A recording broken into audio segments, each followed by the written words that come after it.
Error அனாலிசிஸ்ல mean absolute error.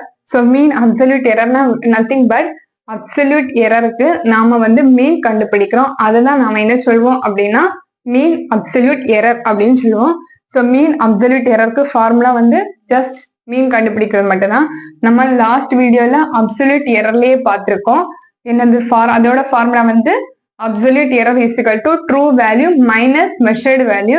So true வேல்யூனா என்னது, இப்ப டெல்டா A1 அப்படி பார்த்தோம்னா ட்ரூ வேல்யூ வந்து AM எடுத்திருந்தோம். மெஷர்டு வேல்யூ வந்து ஃபர்ஸ்ட் மெஷர் பண்ண வேல்யூ A1. ஸோ இந்த A1 அதெல்லாம் விட்டுட்டு நம்ம என்ன கொடுக்குறோம் அப்படின்னா அதுக்கு ஜஸ்ட் ஒரு நம்பர் கொடுக்குறோம்.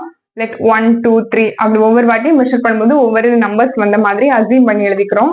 ஸோ அதோட ஃபார்முலா வந்து del AM is equal to modulus of del A1 plus del A2 plus etcetera up to எவ்வளவு நம்பர்ஸ் எடுக்கிறோமோ அது பை அதுக்கு மீன் எவ்வளவு எடுக்கிறோமோ அது is equal to. So first time எடுக்கும்போது del A1 வந்து ஃபார்முலால போடும்போது 2 கிடைச்சிருக்கு. 1 0 1 2. ஸோ இதுல வந்து நெகட்டிவ் வேல்யூவே எடுக்க மாட்டோம். ஸோ நெகட்டிவான டைரக்ஷன் காமிக்காது, ஒன்லி மேக்னிடியூட். ஸோ அதை நம்ம ஆவரேஜ் எடுக்கிறோம். ஆவரேஜ் எடுக்கும்போது என்னாகும் 6/5 கிடைக்கும். விச் மீன்ஸ் டிவைட் பண்ணும்போது 1.2 கிடைக்கும்.